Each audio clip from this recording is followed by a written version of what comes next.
오늘 저희 예배해 주시는 하나님의 말씀을 같이 읽도록 하겠습니다. 마가복음 1장 14절에서 28절 말씀입니다.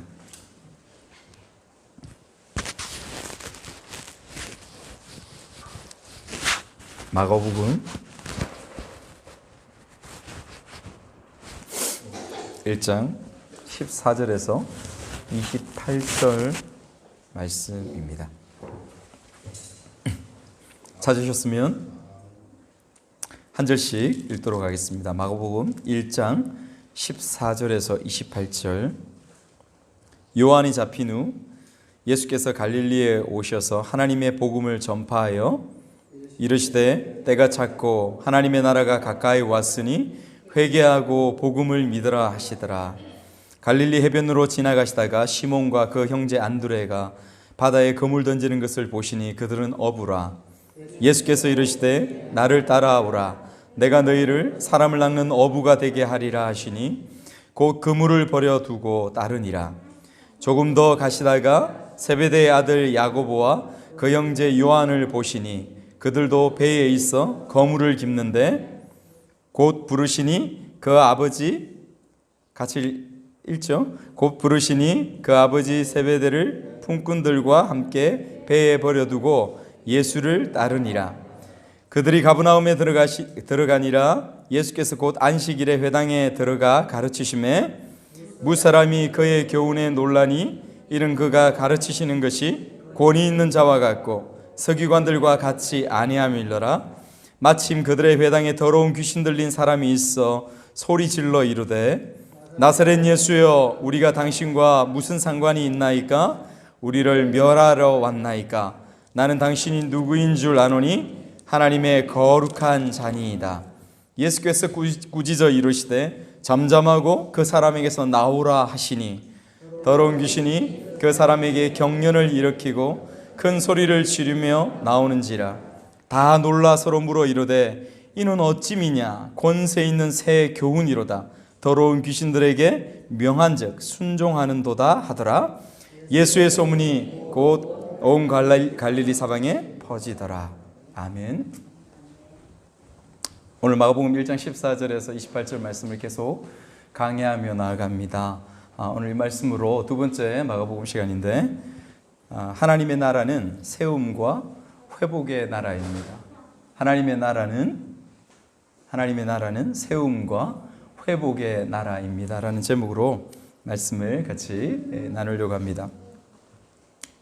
사랑하는 여러분, 지난 시간에 마가복음을 열면서 우리는 광야에 대해서 함께 묵상했습니다. 주님의 복음은 광야에서 시작되었다라는 것이죠. 세상의 중심인 로마나 전통과 종교의 중심이었던 예루살렘에서 출발하였던 것이 아니라 갈릴리 촌구석 그 광야 가운데에서 시작되었다는 것에 의미가 있다라고 그렇게 지난 시간에 우리가 말씀을 나누었습니다. 광야는 주님만이 나의 인생에 도움이 되시고 주님만이 나의 빛과 친구가 되신다는 것을 깨닫고 아는 시간, 그 장소가 바로 광야입니다. 나를 사용하시기 위하여서 나를 더 정결케 하시는 곳이 광야라고 그렇게 우리가 고백하였습니다. 더 멋진 나로 빚어가시는 곳. 사랑하는 여러분, 우리의 교회가 그 광야이기를, 또 우리가 드리는 오늘 이 예배가 주님을, 그 광야에서 주님을 만나는 시간이기를 축복합니다. 언젠가 제가 한 권사님에게 여쭌 적이 있습니다.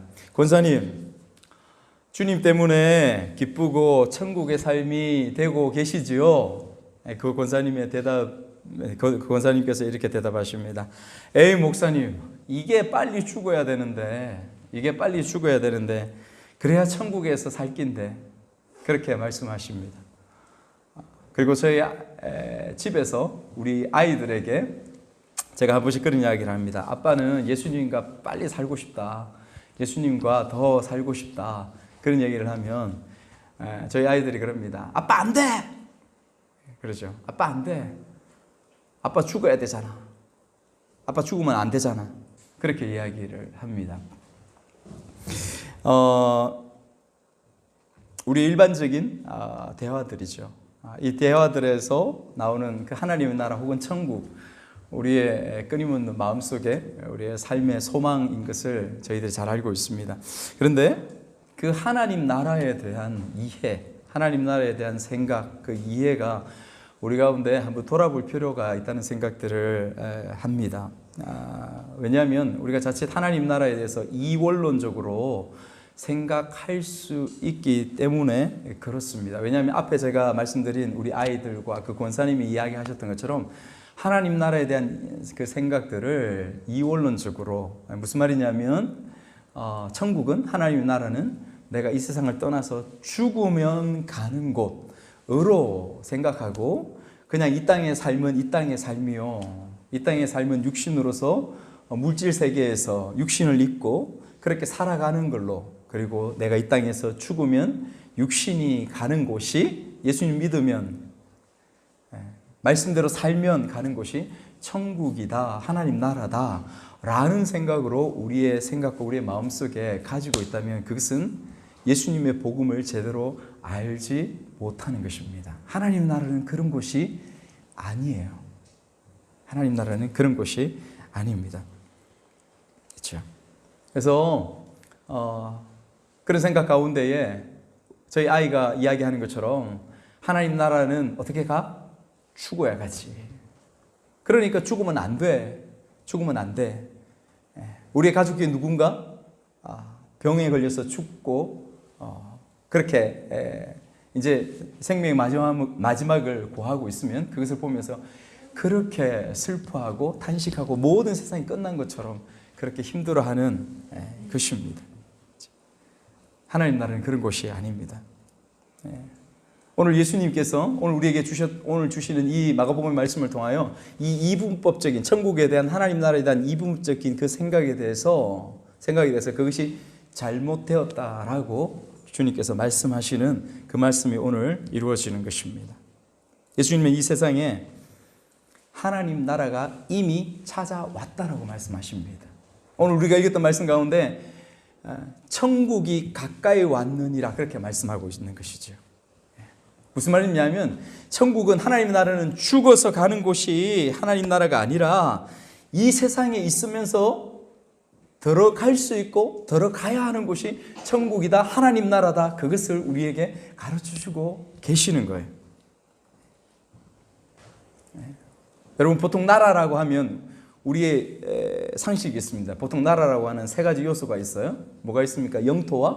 영토가 있고 땅이 있어야 되죠. 주권이 있어야 되고, 그리고 국민 혹은 군대가 있어야 합니다. 그것이 나라죠. 그런데 하나님 나라는 이상합니다. 하나님의 나라는 이상합니다. 하나님 나라는 그것이 있다고 해서 갖추어지고 준비되는 것이 아니라고 말씀하세요. 하나님 나라는 무엇으로 이루어졌냐? 하나님의 말씀으로 이루어지는 것이 하나님의 나라라고 말씀하십니다.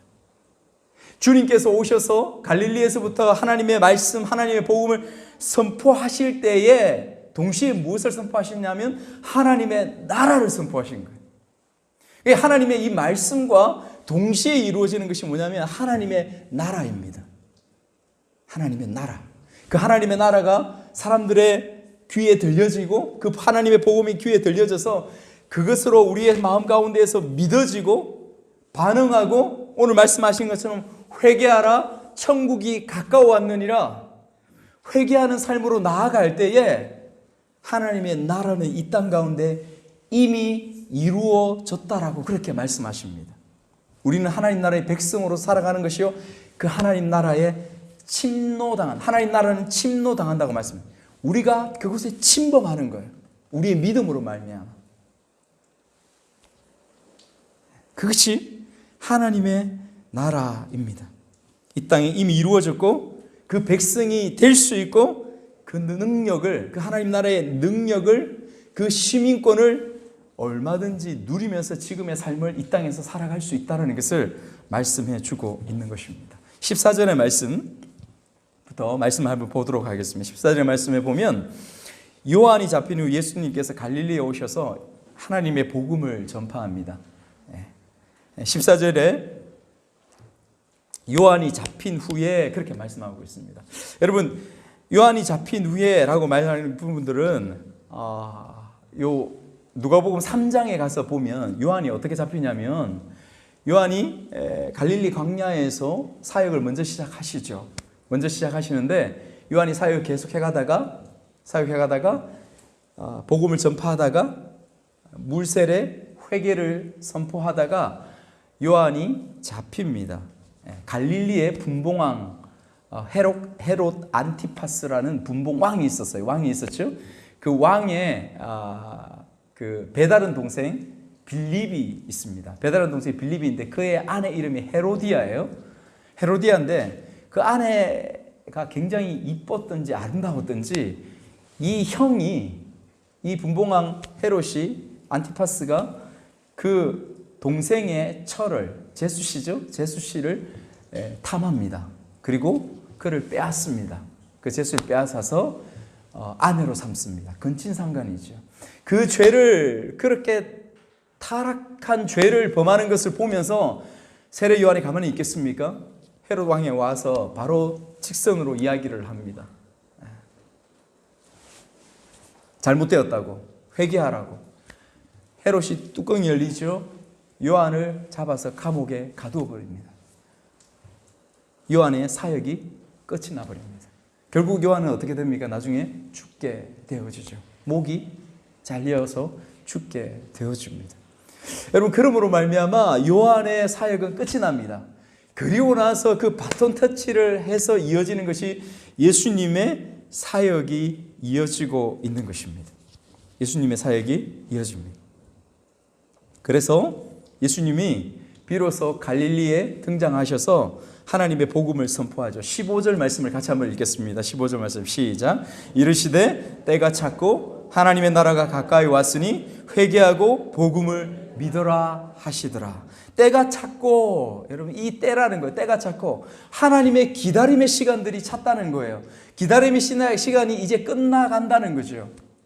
그렇게 수많은 사람들이 고난과 고통 가운데 있어도 주님은 침묵하고 계셨습니다. 그런 큰 부르짖음 가운데 있었으면서도 하나님은 침묵하고 계셨어요.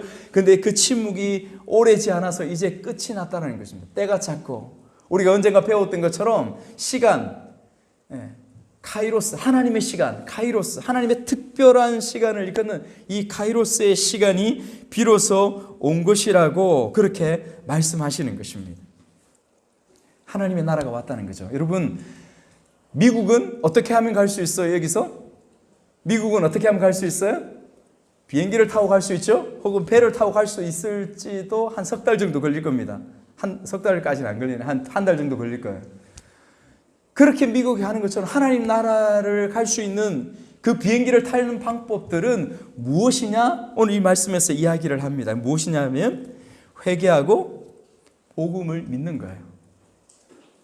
우리가 하나님 나라에 갈 수 있는 것, 하나님 나라의 백성으로 살 수 있는 그것은 회개하는 것이고 믿음을 갖는 것, 그것이 우리가 하나님 나라에 들어가는 하나님 백성으로서의 자격을 갖출 수 있는 요건입니다.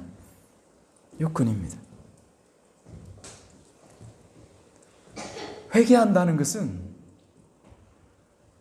여전히 죄에 뒹굴고 있는 그 더러운 타락의 모습들, 내 속에 있는 생각들, 마음들, 내 행동에 죄악된 부분들을 이제는 더 이상 그 길을 걸어가지 않는다는 것이 회개한다는 거예요. 그리고 하나님의 말씀을 믿고 순종하며 따라가는 것이 믿음인 것이죠. 그곳에 하나님의 나라가 임하였고 하나님의 나라가, 그 능력이, 하나님 나라의 능력이 나타나는 것입니다. 사랑하는 여러분, 그렇다면 하나님의 나라가 임하는 곳에 어떠한 현상들이 일어날까요? 하나님의 나라가 우리 가운데 임하였다고 하는데, 우리 공동체에 임하고 지금 2000년에 이곳에 임하였다라고 주님께서 선포하시는데, 그 하나님의 나라가 임한 곳에는 어떠한 현상들이 나타날까요? 여러분, 그것을 보기를 원합니다. 첫 번째, 하나님의 나라가 임한 곳에 나타나는 현상이 있습니다. 그것은 무엇이냐면 사람이 세워집니다. 사람이 세워지는 것. 여러분 16절에서 17절 말씀을 같이 한번 볼까요? 같이 읽겠습니다. 갈릴리 해변으로 지나가시다가 시몬과 그 형제 안드레가 바다에 거물 던지는 것을 보시니 그들은 어부라.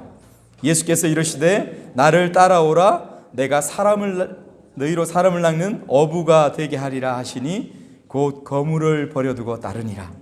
아멘. 여러분, 이 똑같은 말씀이 누가복음 5장에는 더 상세하게, 더 생동감 있고 세밀하게 기록되고 있습니다. 베드로를 부르시는 장면, 안드레를 부르시는 장면, 배에서 갈릴리 호수에서 고기를 잡고 있었습니다. 한 마리로 잡지 못해서 피곤하고 지치고 허탈감에 그물을 씻고 있는 그때에 예수님께서 베드로를 그리고 이 형제들을 만나러 오셨습니다. 만나러 오셔서 그들을 만나시면서 다시 그물을 가지고 배를 항해해서 저 깊은 데로 가라고 명령하십니다. 짜증날 수 있죠. 화날 수 있습니다. 그럼에도 불구하고 베드로와 그의 제자들은 그 배를 타고 나아갑니다. 순종하여 나아갑니다. 여러분, 그때 벌어진 일이 무엇입니까? 두 배에 그 친구들 배, 세베대의 아들들을 야고보와 요한의 배도 같이 나가죠. 이 두 배에 물고기가 가득 차고도 넘쳤다라고 그렇게 이야기하죠. 그런데 정작 중요한 것은 더 큰 일은 그 이후에 벌어집니다. 물고기가 문제가 아니었어요. 베드로가 그 예수님 앞에, 제자들이 그 예수님 앞에 넙죽 엎드러지는 것입니다. 이 무슨 말이냐면 그 예수님을 보면서 하나님을 만난 거예요. 전능하신 하나님을 베드로와 그 제자들이 그 앞에서 만나게 된 것입니다. 하나님의 나라가 그 베드로와 그 제자들의 영혼에 이루어진 거예요. 그 순간입니다. 그때 주님께서 말씀하시죠. 나를 따라오라. 내가 너희를 사람을 낚는 어부가 되게 하리라. 그렇게 말씀하십니다. 사람을 부르시고 세우시는 거죠. 여러분, 우리가 하나님께서 우리를 부르실 때에 첫 번째 부르실 때의 그 부름은 구원으로의 구원입니다. 지옥을 살고 지옥에 갈 수밖에 없고 절망의 삶을 살 수밖에 없는 가운데서 우리를 구원받은 사람, 하나님의 아들로서 우리를 부르시는 것이 첫 번째 부름이라는 것을 우리가 알고 있습니다. 두 번째 부르심이 있습니다. 그것은 소명으로의 부름입니다. 소명으로의 부르심입니다. 여러분, 우리가 일하는 것, 우리의 직업이 우리의 소명입니다. 하나님께서 주신 소명이라니까요. 그렇기 때문에 그 소명지에서 하나님이 부르신 것처럼, 하나님이 나의 주인이신 것처럼 그곳에서 최선을 다하고 그곳에서 사람들을 섬겨야 합니다. 그것이 우리의 사명이에요. 우리의 길입니다.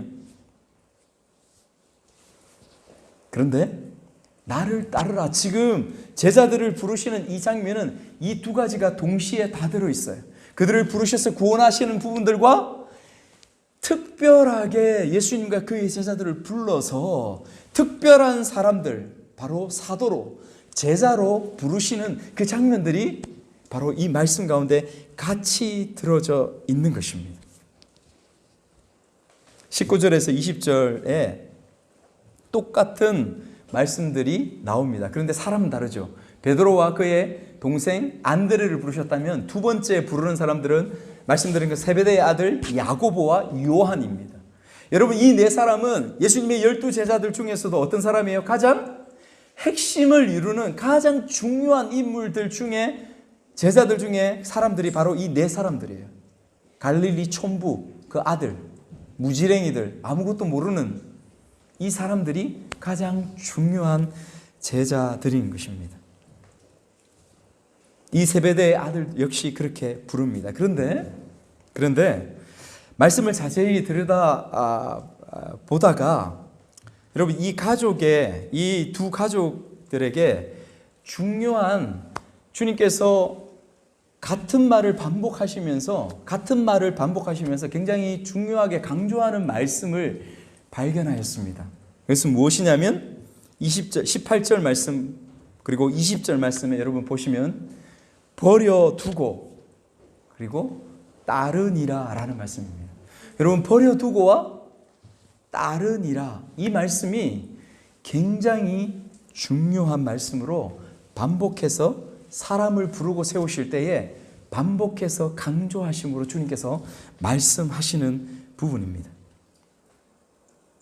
여러분 기억하셔야 돼요. 왜냐하면 이 버려두고와 따르니라 이 말 또한 이 제자들에게 뿐만 아니라 오늘 우리에게, 저와 여러분들에게 이 단어가, 이 언어가 우리 가운데에 있지 않으면 우리는 예수님의 길을 따를 수가 없는 존재라는 것을 우리에게 말씀하고 있는 거예요.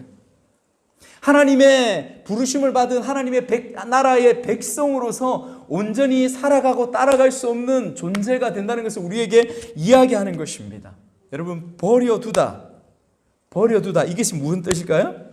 앞에 보시면 버려두다는 헬라어로 아펜테스라요. 아펜테스. 여러분, 아펜테스의 의미가 무슨 의미가 있냐면 보내다, 거절하다는 의미가 있습니다. 이곳에 보내다, 거절하다는 의미를 가지고 있는 거죠. 여러분, 무엇을 보내고 거절할까요? 무엇을 보내고 거절할까요? 하나님 나라의 백성 아닐 때에 이곳에서 내가 살던 죄의 습관들을 거절하고 보내는 것을 의미합니다. 세상적인 즐거움과 만족과 쾌락과 그리고 이 일상을 그럭저럭 괜찮은 삶을 살아가는 것에 만족하는 우리의 생각과 우리의 마음들을 버리고 떠나 보내는 것, 그것을 거절하는 것, 그것을 우리에게 말씀하십니다. 언젠가 저와 여러분들이 엘리사 선지자에 대해서 말씀을 나누었죠. 엘리사 선지자가 하나님께로부터 부르심을 받았을 때에 무엇을 불태우고 떠납니까? 무엇을 불태우고 떠나요? 기억이 벌써 다 까먹으셨습니까? 쟁기를 불태웁니다. 그의 평생에 일하였던 24마리의 소로 끌던 그 쟁기를 불태워서 버리죠. 왜 불태울까요? 다시 돌아갈까 봐. 그 삶으로, 그 의미였던 인생으로 그냥 하루하루 고만고만한 그 삶으로 다시 돌아갈까 봐 그 쟁기를 과감하게 불태워서 소를 잡고 백성들에게 그것을 나누어 주어 내가 오늘 하나님의 백성이 되고 하나님의 부르심을 받았다는 것을 사람들 앞에서 선포하고 그렇게 나아가는 엘리사의 모습들을 우리가 보았습니다. 우리에게 그것이 필요한 겁니다. 우리의 삶에 그 결단이 필요하다고 주님께서 우리에게 말씀하시는 거예요. 그런데 오늘 말씀에서 그 주님의 부르심에 그들이 버리고 떠나는 것은 무엇인가? 여러분, 버리고 떠나는 것이 무엇인가?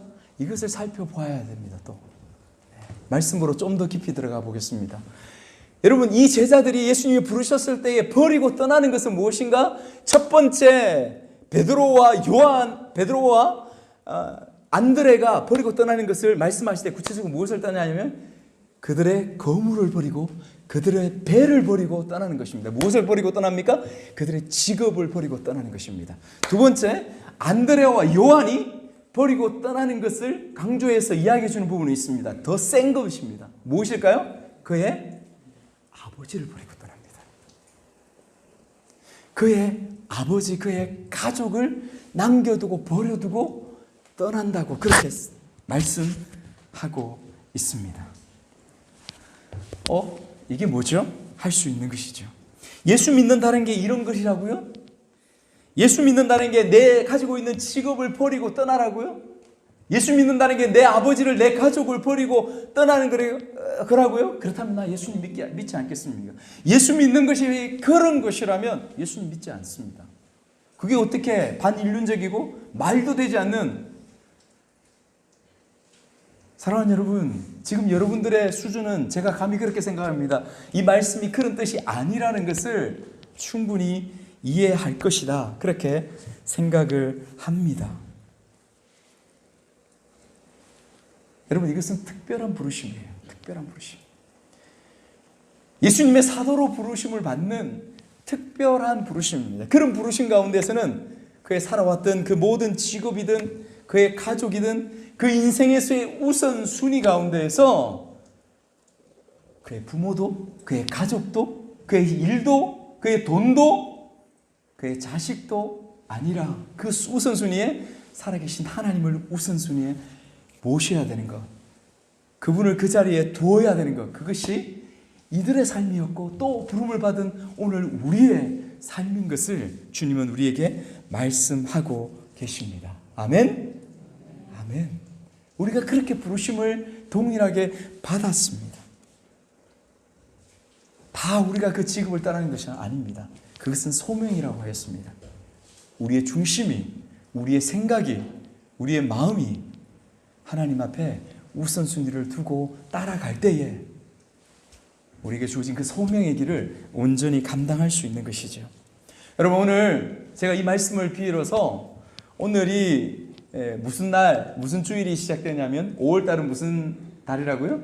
가정의 달이에요. 가정의 달. 오늘 그래서 오늘 주일이 어린이 주일입니다. 어린이 주일. 여기 우리 앉아있는 우리 자녀들의 주일이 오늘 바로 오늘이에요. 그래서 제가 생각했습니다. 제가 묵상에게 이 말씀을 우리 아이들에게 어떻게, 또 우리 부모님들에게 어떻게 한번 적용해 볼까라는 그런 생각이 들어졌습니다. 그래서 저는 말씀을 보면서 세베대라는, 한 번도 생각해 보지 않았던 이 세베대라는 이 이름을 한번 묵상해 보았어요. 이 세베대는 야고보와 요한의 아버지입니다. 아버지입니다. 그죠? 이 세베대 아버지의 입장에서 한번 생각해 보면 어떨까요? 그물을 깃고 배를 수리하고 이렇게 있다가 예수님의 말씀을 듣고 그 두 아들이, 그 남아있는 그 두 아들, 가장 금쪽과 같고 중요한 이 두 아들이 그냥 예수님을 따라서 떠나버리는 거죠. 세베대 아버지의 마음들이 이 순간에 어떨까요? 한번 여러분 생각을 해보십시오. 상상을 한번 해보십시오. 저런 호르자식, 저런 나쁜 놈이 어디 있어? 어떻게 저럴 수가 있어? 여러분, 이런 마음 들 수 있지 않을까요? 아마 들었을지도 모르겠습니다. 아닐 수도 있고요. 그런데 그러지 않을 수 있다는 것을 추정해 볼 수 있는 말씀이 있습니다. 이 세베대라는 이름은 다른 곳에 이제 등장하지 않습니다. 한 번도. 그런데 어떤 곳으로 가냐면, 여러분, 세베대의 아내가 등장합니다. 복음서에 한번 세베대의 아내가 등장하는데 그 말씀을 한번 찾아가 보겠습니다. 세베대 아들 마태복음 20장 20절에서 21절, 마태복음 20장 20절에서 21절 말씀을 한번 찾아가 보겠습니다. 한번 같이 읽을까요? 시작. 그때에 세베대의 아들의 어머니가 그 아들들을 데리고 예수께 와서 절하며 무엇을 구하니 예수께서 이르시되 무엇을 원하느냐 이르되 나의 이 두 아들을 주의 나라에서 하나는 주의 우편에 하나는 주의 좌편에 앉게 명하소서.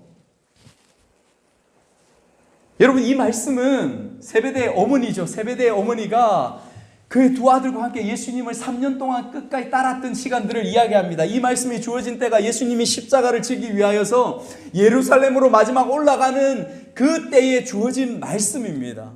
이 말씀 때문에 예수님의 다른 제자들이 야, 너가 뭐 하는 거야? 소리치면서 이들을 미워하고 어떻게 그런 말을 할 수 있어? 아니야, 니보다 내가 더 높아. 내가 첫째야. 했던 말씀의 발단이 바로 이 말씀이에요.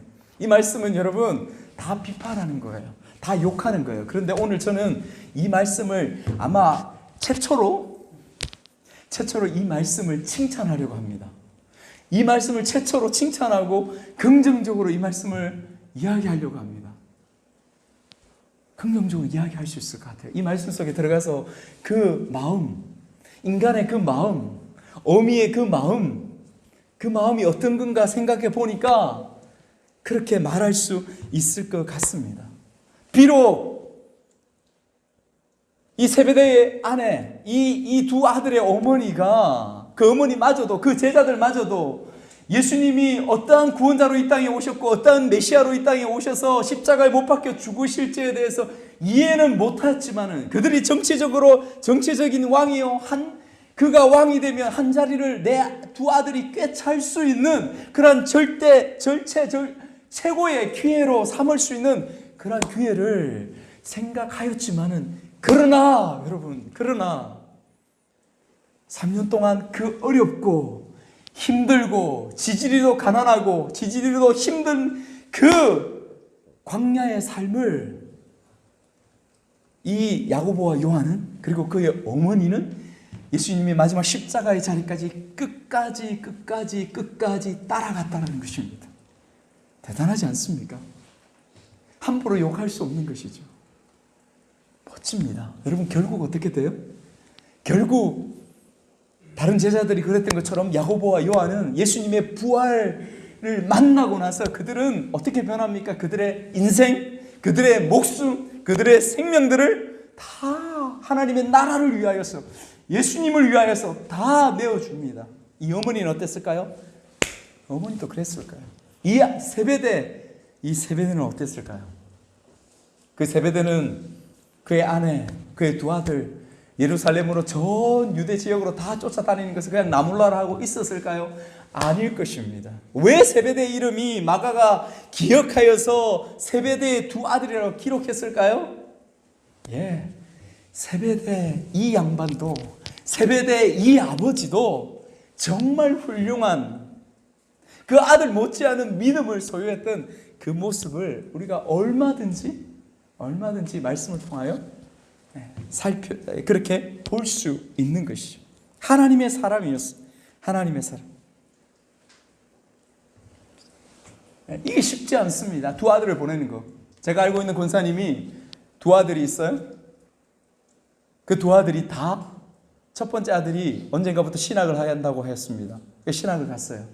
두 번째 아들은 열심히 사업을 해서 이 큰 아들이 신학하는 것, 목사가 되는 것을 뒷바라지하면서 같이 도와줄 줄 알았습니다.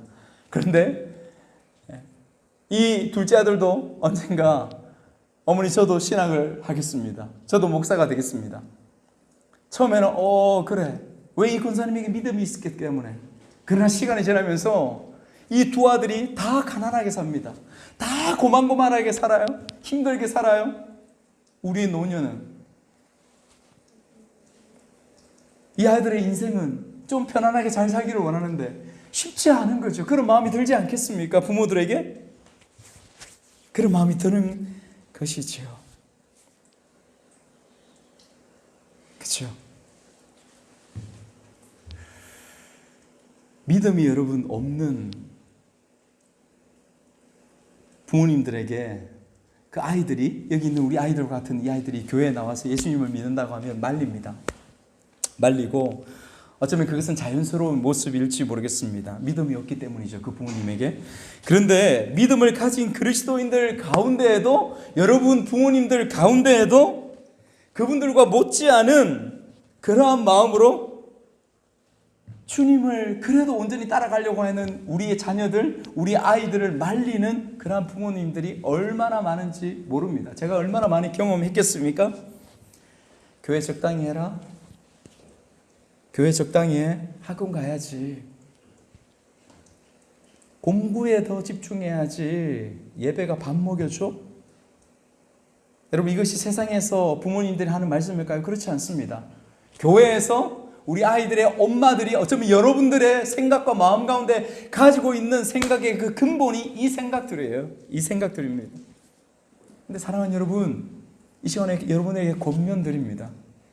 특별히 부모님들에게 권면드립니다. 절대 우리 아이들의 인생에 후회할, 그리고 여러분들의 인생에 후회할 그 일들, 그 생각들을 가지지 마십시오.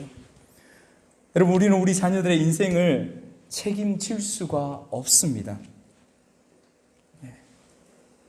인생은 여러분 광야와 같습니다. 살아갈 때에 울 때가, 우리가 울면서 지날 때가 사실은 더 많지 않습니까?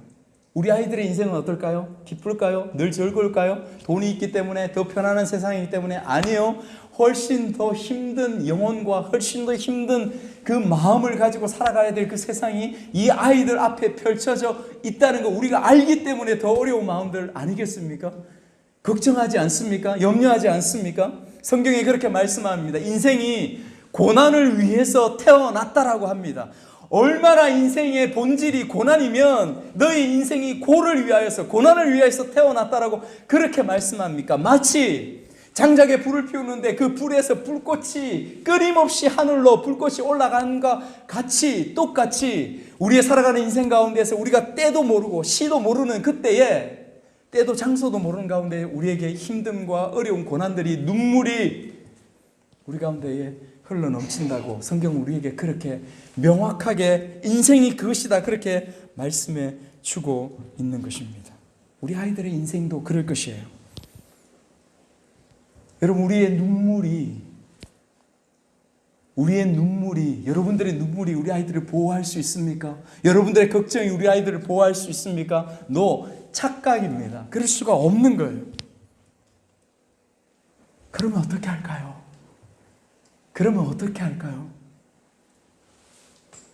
오늘 답을 주십니다. 떠나보내십시오. 이 세베대 이 아들처럼 떠나보내십시오. 내 아이를, 내 자녀를, 내 가족을, 내 누군가를 떠나보내야 하는 겁니다.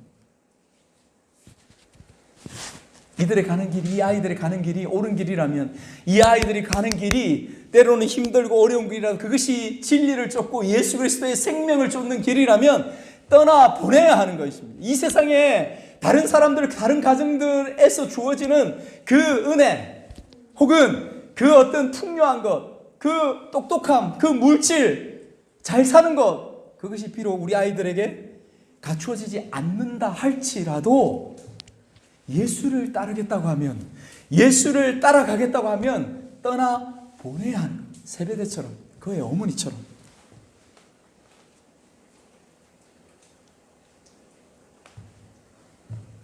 비록 나를 버리고 내 부모 나를 버리고 떠난다 해도 보내주셔야 합니다. 왜냐하면 오직 주님만이 평생 그들의, 이 아이들의 눈물을 닦아 주실 수 있기 때문에 그렇습니다. 여러분과 저는 잠시 이 땅에서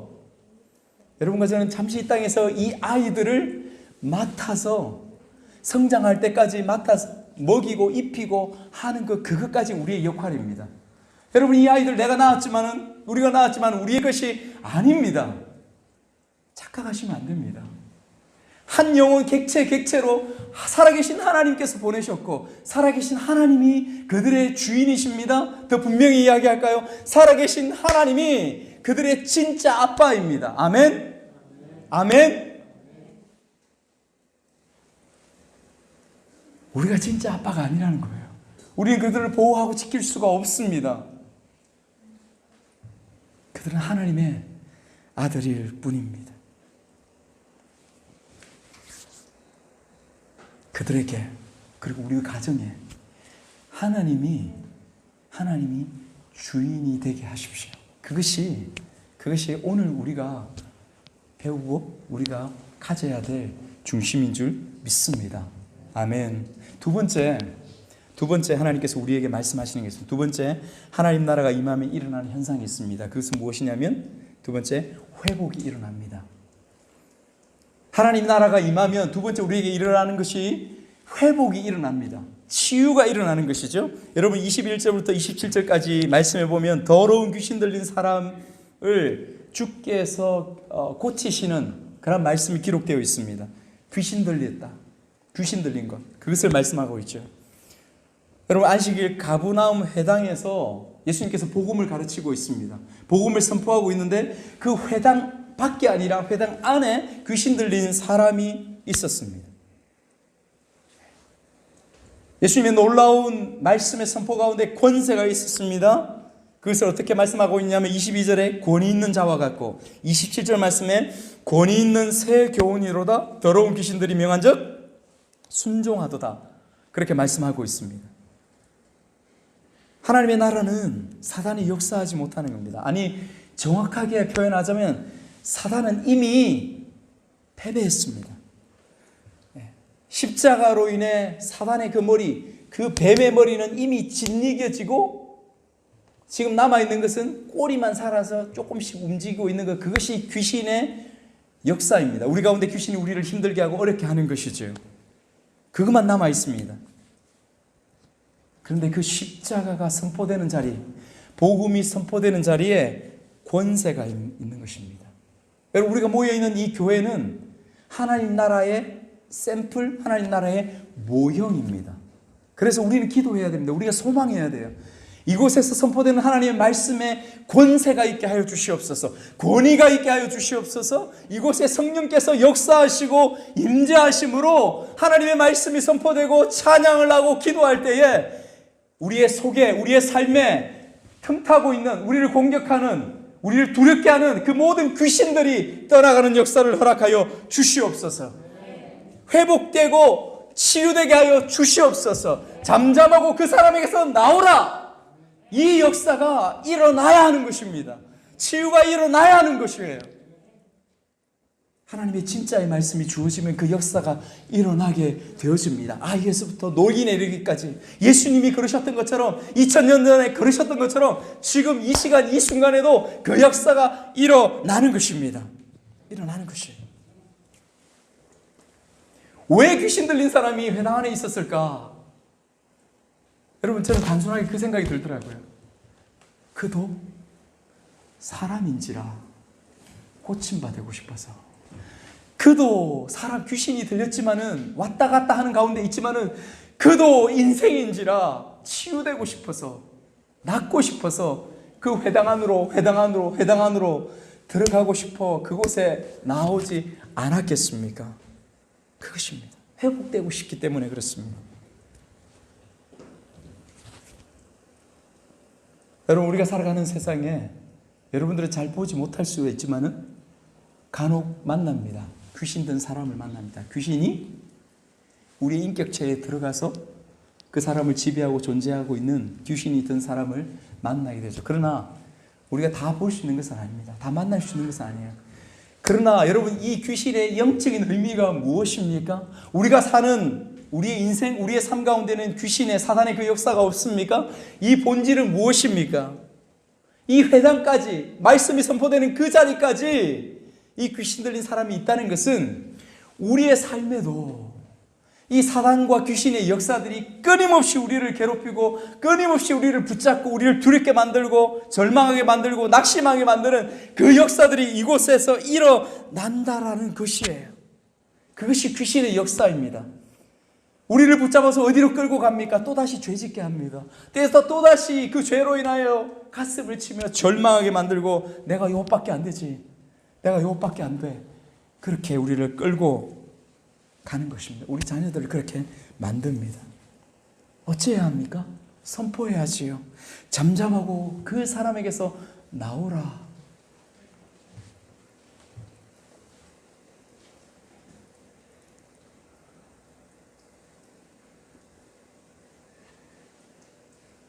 우리의 삶에서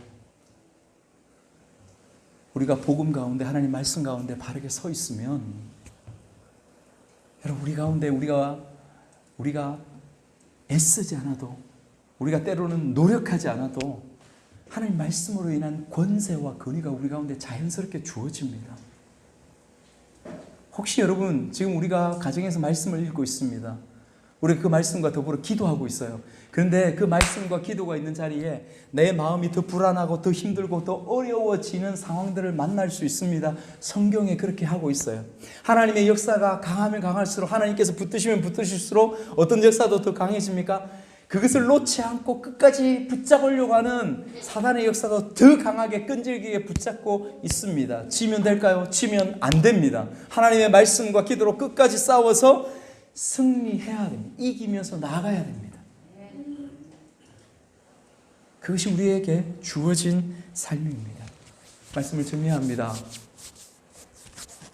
하나님의 복음의 선포로 인하여서 하나님의 나라가 이미 우리에게 임하였습니다. 여러분, 우리는 지금 하나님 나라 안에 살아갑니다. 사랑하는 여러분, 그 나라를 깨닫고 그 나라를 누리고 있습니까? 그리고 여러분 옆에 그 복음으로 인하여서 새롭게 세워지고 있는 그 어떤 사람, 예수님께 세우셨던 그 사람처럼 여러분 옆에 여러분들로 인하여서, 여러분에게 있는 복음으로 인하여서 변화되고 새롭게 세워지는 그 사람이 있습니까? 그 사람들이 내가 전한 복음과 사랑 때문에 과감하게 그가 살아왔던 과거의 삶들을 버려두고 떠나는 그 삶이 있습니까? 그런가 하면 세상은 점점 귀신이 판을 치고 있어요. 우리를 힘들게 하고 있습니다. 여러분, 예수님이 회당에서 이 귀신 들린 사람을 고쳐주셨을 때 예수님 마음속에 본질적으로 있었던 마음은 무엇이었을까요? 왜 회당에서 그것도 안식일날 이 귀신 들린 사람을 고쳐줌으로 말미암아 예수님은 손가락질을 당해야 되고 예수님은 돌로 침을 당해야 되고 엄청난 핍박을 받아야 됨에도 불구하고 왜 그 회당 가운데서 그것도 안식일날 이 귀신 들린 사람을 고쳐주셨을까요? 일을 하면 안 되죠, 안식일날. 왜 그러셨을까요? 그것은 그 모든 율법과 그 모든 계명, 그것보다도 더 중요한 것이 있었기 때문에 그렇습니다. 그것은 무엇이냐면 사랑이었어요. 그 영혼을 향한, 그 귀신 들린 불쌍한 생명, 그 불쌍한 영혼을 향한 사랑 때문에 예수님이 잠잠하고 귀신아 나오라 했을 때에 그 권세가 그곳에서 나타나였다고 하였습니다. 사랑하는 여러분, 우리에게 권세가 주어질 수 있는 유일한 방법, 유일한 길 무엇일까요? 우리도 예수님처럼 그 한 사람을, 한 영혼을 위해서 사랑하면서 나아갈 때에 주님의 말씀의 권세, 그것은 우리의 삶에 주어지는 줄 믿습니다.